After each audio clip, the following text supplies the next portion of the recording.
नमस्कार, आप देख रहे हैं न्यूज फॉर नेशन और मैं स्वाति पांडे आपके साथ। बिहार के कुढ़नी विधानसभा सीट में हुए सफल उपचुनाव के बाद आपको बताएं कि आज वहां काउंटिंग चल रही है। कुढ़नी में वोटों की काउंटिंग चल रही है। आपको बताएं कि सुबह 8 बजे से ही ये काउंटिंग शुरू हो गई है और फर्स्ट राउंड यानी पहले राउंड की काउंटिंग हो गई है, जिसके मुताबिक आपको बताएं कि बीजेपी इस फर्स्ट राउंड के काउंटिंग में आगे चल रही है, यानी बीजेपी के केदार प्रसाद गुप्ता आगे चल रहे हैं, तो वहीं दूसरी तरफ जेडीयू के मनोज कुशवाहा भी पीछे हैं। तो आपको बताएं कि कुढ़नी के आरडीएस कॉलेज को स्ट्रांग रूम बनाया गया है और यही काउंटिंग चल रही है। सुबह 8 बजे से काउंटिंग शुरू हो गई है और आपको बताएं कि फर्स्ट राउंड की काउंटिंग में बीजेपी अभी आगे चल रही है और वहीं जेडीयू के मनोज कुशवाहा पीछे चलते रहे हैं। कुल 23 राउंड में काउंटिंग होगी और आपको बताएं कि एक फर्स्ट राउंड यानी पहले राउंड की काउंटिंग खत्म हो गई है।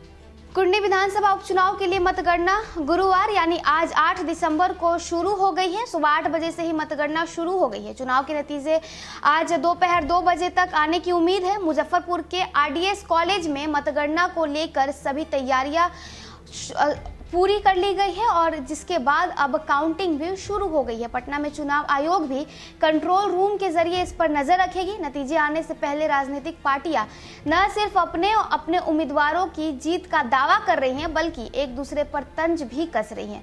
कुढ़नी विधानसभा उपचुनाव के नतीजे बिहार में आने वाले चुनाव के लिए कई संदेश और संकेत देंगे। ऐसे में पूरे बिहार की निगाहें कुढ़नी सीट के चुनाव के नतीजे पर टिकी हुई है। आज मतगणना के बाद कुढ़नी की जनता को विधायक के तौर पर नया जनप्रतिनिधि मिलेगा, लेकिन इससे पहले कुढ़नी को लेकर राजनीतिक बयानबाजी भी तेज हो गई है।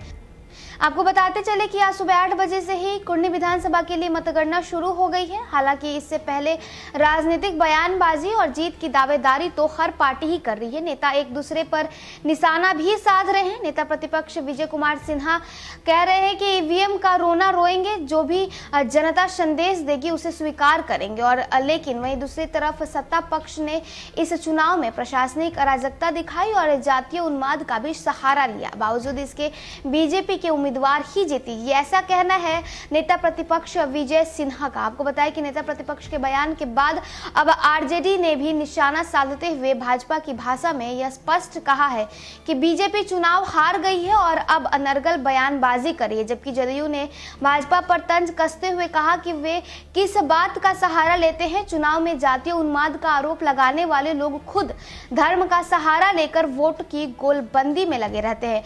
वो कुढ़नी में वे कोई चुनावी घोषणा पत्र के तहत कोई वोट मांगे हैं क्या? पार्टी सुप्रीमो यानी मुकेश सहनी के घर आपको बताया कि बीते दिनों से ही मिठाई का निर्माण शुरू हो गया है। मुकेश सहनी विश्वास के साथ कहते हैं कि उन्हें परिणाम मालूम है और वही जीत रहे हैं। तो देखिए, काउंटिंग तो शुरू हो गई है, लेकिन उससे पहले ही सारे जो दल हैं, सारे जो नेता हैं, वो अपनी अपनी जीत का दावा ठोक रहे हैं, एक दूसरे पे निशाना साधते भी नजर आ रहे हैं। कुढ़नी विधानसभा सीट पर अब आपको बताया कि काउंटिंग जो शुरू हो गई है, इसमें फर्स्ट राउंड की काउंटिंग समाप्त हो गई है और इस फर्स्ट राउंड की काउंटिंग में बीजेपी आगे चल रही है, तो वहीं जेडीयू के मनोज कुशवाहा पीछे चल रहे हैं। आपको बताया कि पूरी तैयारी कर दी जा चुकी है। पुलिस प्रशासन चप्पे चप्पे पर नजर रखी है। 23 राउंड में ये काउंटिंग होगी। मुजफ्फरपुर के आरडीएस कॉलेज को स्ट्रांग रूम भी बनाया गया है। तो चलिए, इस खबर में इतना ही। और भी वीडियोस और अपडेट्स के लिए आप देखते रहे न्यूज फॉर नेशन।